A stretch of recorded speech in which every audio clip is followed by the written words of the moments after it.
Hi guys, my name is Megan and today we're talking all about my favorite books of 2025. Alright, so these books are going to be in no particular order except for like my top favorite book of the year. So let's go ahead and just dive right in. Alright, so first off I think we're going to start off with a couple of manga that were some of my favorites that I've read this year. The first being The Love-Struck Cat Just Wants to Be Petted. This was super cute and sweet and just like, it's about a cat that decided he really liked this human and the way that he was giving attention to the pets at a pet store. So he made a wish to be human so that he could get some of that attention for himself. And it was just really sweet. Next up is My Noisy Roommate Volume 1. This is like Ghostbusters, but like actually helping ghosts move to new places. This is following a character who signed a lease, but there was a problem and his apartment flooded, so he doesn't have a place to stay anymore. He is offered a place to stay with a caveat that the house is haunted, and he's also kind of given a job to help ghosts move on to new places. This is one of my favorite manga that I read this year. It's so fun and just like, there's just some really great vibes in it, especially if you like Ghostbusters or like books about ghosts. This is one to check out. Next I have some of my favorite series that I've read this year. So first up is the Hit and Run series.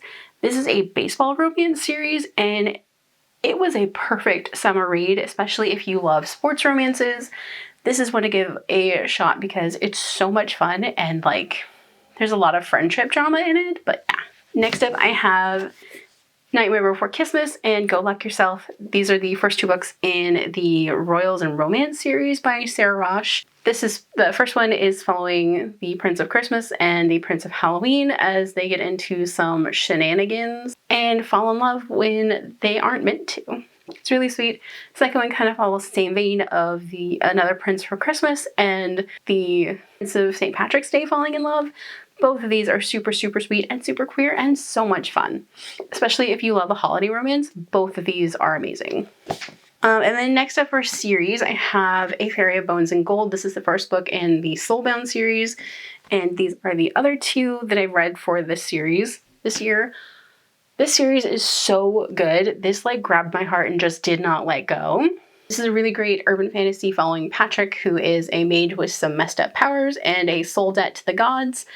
And the gods won't leave him alone until he does their bidding. And he is the magical equivalent of an FBI agent, and he's sent to New York to prevent the killing of a god. And yeah, it's a really fun urban fantasy series. It's super queer, and just like the romance is there, but it's like more of a background piece of this. And it's so good. The series is addicting. I read 3 books out of the series, and I think there's like 7 or 8 books in the series, so yeah, it's one that I would highly recommend. So now we're getting into like individual books that I read, whether they're in a series or not. So next up I have If Only in Our Dreams. This was one of my favorite holiday romances that I read this year. It was so sweet and soft, and like it's following a single dad as he falls in love with a rock star, and like it's set in a tiny town, so yes please. Next up I have Time to Shine. This is by Rachel Reed, and it is a hockey romance. So if you guys have watched Heated Rivalry yet, this is the same author. She wrote the Game Changer series. This is another one by her. It's one that I would highly recommend. This has a demisexual main character and a bisexual love interest, and like they start out as roommates for a while, and it's very much them developing a friendship that develops into more, and it's one that I would highly recommend. Next up I have one of my favorite trans books for the year, and that was Free from Falling. This is following Justin, who is a hockey player, and it's following Sydney, who is the trans frontwoman for an up-and-coming rock band. And it starts out with them developing a really fast friendship that kind of develops into more. But this is so joyful and so much fun, and like it had me giggling and kicking my feet the entire time I was reading it, and it's one that I would highly recommend.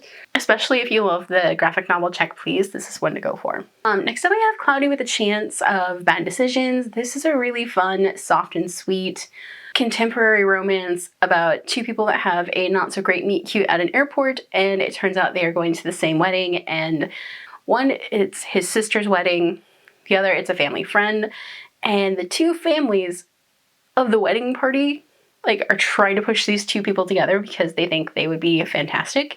They have a not so great meet cute, but also they start opening up to each other on this week-long vacation that is set around the wedding trip, and it's really sweet and fun. And yeah. Next up I have In Repair. This is one of my favorite new adult older YA books. This is following Nathan, who is going to college, and it's like his first time away from home, and he's trying to see who he is away from his parents, but also he's having a lot of memories resurfacing of abuse that he suffered at the hands of a family member, and he's trying to deal with that on top of being in college and away from home for the first time, making friends, and just trying to figure out who he is. This was one of the most emotional books that I've read this year, and it's one that I would highly recommend reading, especially if you're looking for books that have mental health representation in it, specifically depression and PTSD. This is one that I would recommend. Next up I have The Night Movers. This was one of my top favorite books of the year. This is a dark romance, Omegaverse, very much in the vein of Handmaid's Tale. It's very, very dark, but also like I couldn't help falling in love with this series because it's so well written. And again, this is one that is very much a dark romance, and you do need to check trigger warnings if you're going to get into this series. It's so, so good though.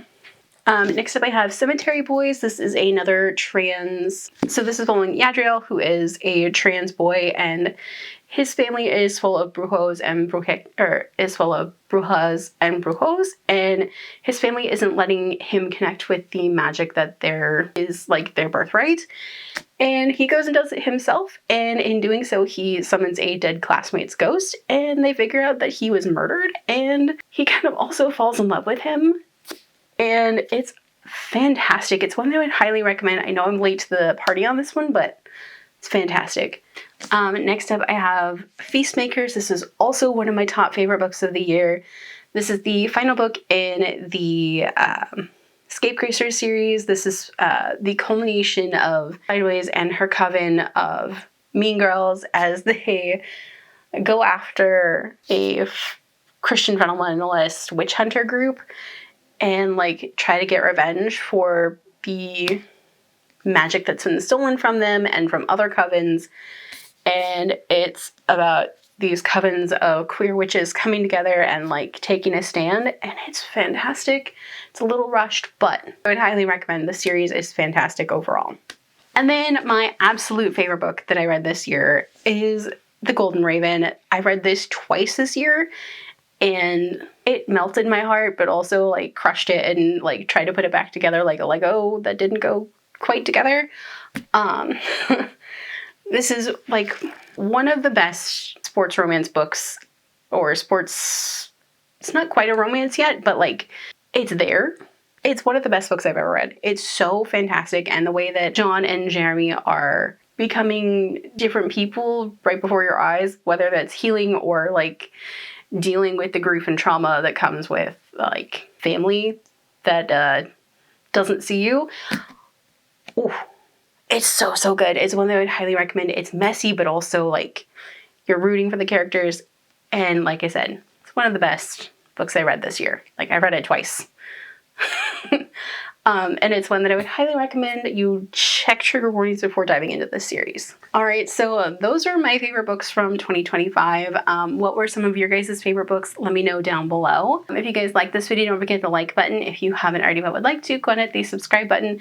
And if you'd like to follow me on social media for more bookish stuff, check out the links down below. Alrighty, bye guys.